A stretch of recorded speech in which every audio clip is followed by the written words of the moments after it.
Okay, so I'm just gonna go over how I animate and how I teach animation, 3D in particular. Um, it's very similar to traditional animation, so there's not a lot of work in the graph editor, and it's mostly up front. So starting out, um, I'm just going to be figuring out the main three poses. So if you're not familiar with what the main three poses are, they're basically the storytelling poses, and they are the storytelling poses. You're going to have your who, what, when, where, and why, so act one type pose. And this is just going to describe who the character is and what scenario they're in. So in this case, it's just a guy holding a bat. Um, and then there's Act 2 and Act 3. So this is the antic, which I'm treating as the mid pose. You could pick the in between or the mid pose in this case because it's action. Um, there's not a huge amount separating the two as far as storytelling. So I chose the antic here. And what I'm trying to do is get a nice line of action happening. And the pose reads as he's winding up. So I'm trying to twist the body, twist the bat as much as I can to build up energy inside the pose. And then my last pose, Act 3, is the conclusion. So this is basically as he swings, he comes around and it's how he finishes off the swing. And once again, I'm trying to really make sure the silhouette and the line of action reads nicely to camera. What you see when it keeps popping up, that's the render cam that I'm working with. I will always work with two monitors, and on my other monitor, I'll have my working, or not my working cam, my render camera that I'm always referencing as I go. So again, I'm now just going through and polishing up these poses. I like making sure that everything on the rig is touched at this stage. I don't leave behind the hands and I don't leave behind the face. I mean, in this case, it doesn't have a face, but I will always make sure everything is touched. So here it is. Fairly simple, um, but that's all I needed for this. So next I move into block-in or advanced block-in. Um, so first I'll touch the breakdown. If you're not familiar with a breakdown is, it's the, or not the breakdown, sorry, the in-between. It's the apex of the arc, of the important arc. So in this case, the bat swing is the arc that I'm watching. And it's the midpoint of that arc.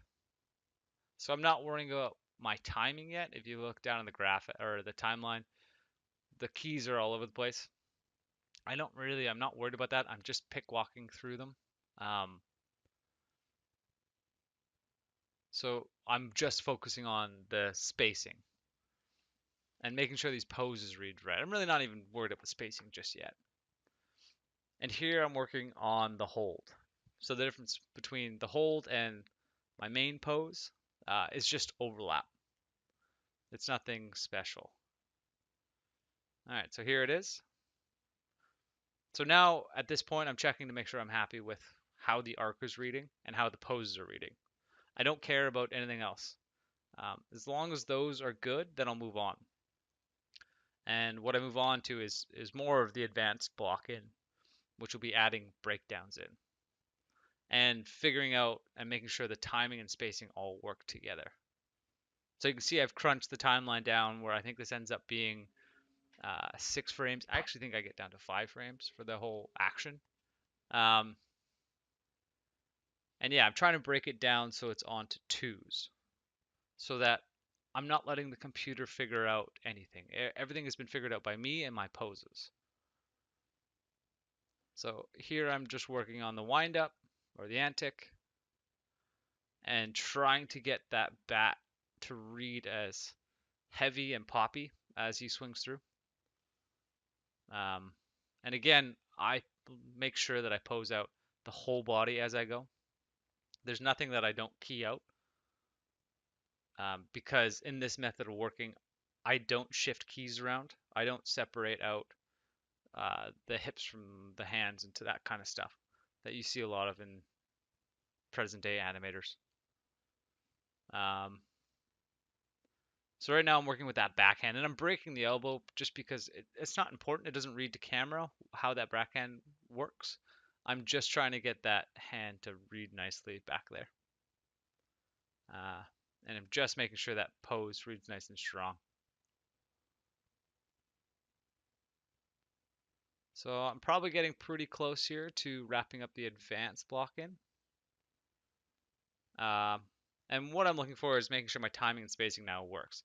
Because I've spent so much time on the blocking and my main three keys, I know the character works.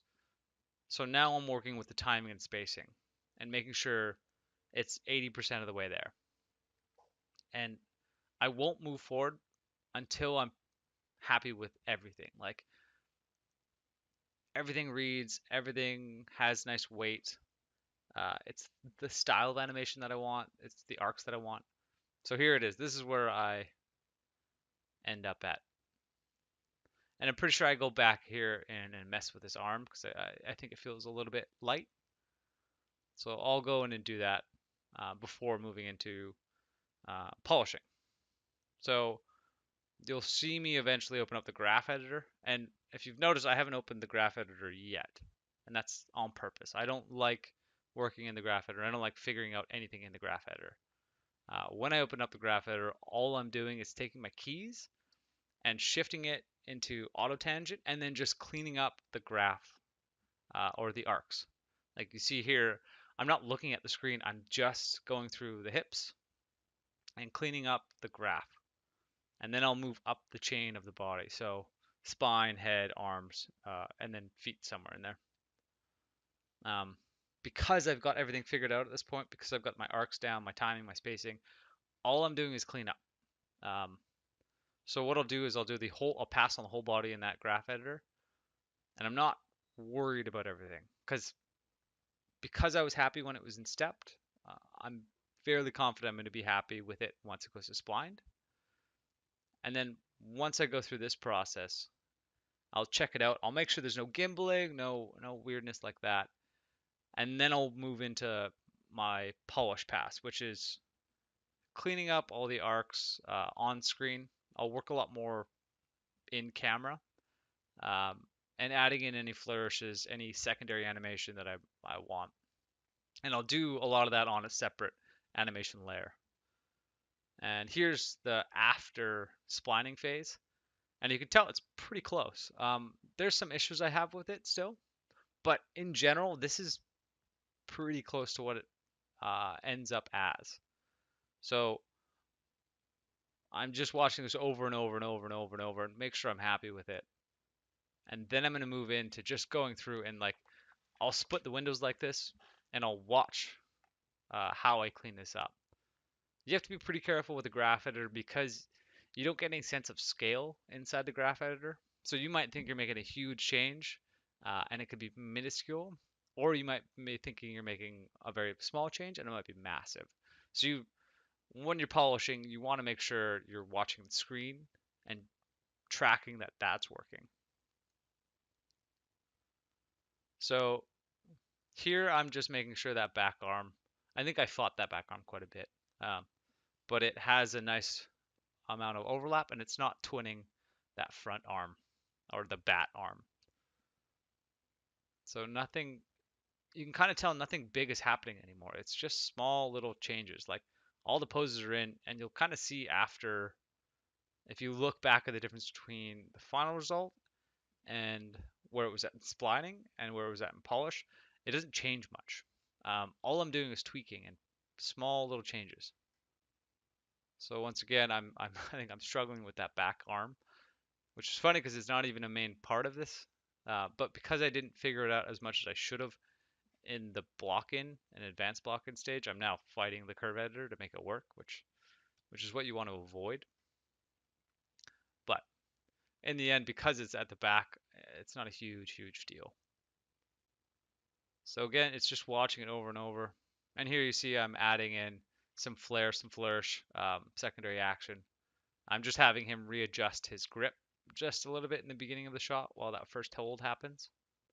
And again, small little like posture adjustments on the feet, like little pivots, little rolls on the ball. And I think this is it. All right, thanks for watching. I do mentor this kind of stuff, so if you want to know more, just message me. Uh, Thanks for watching.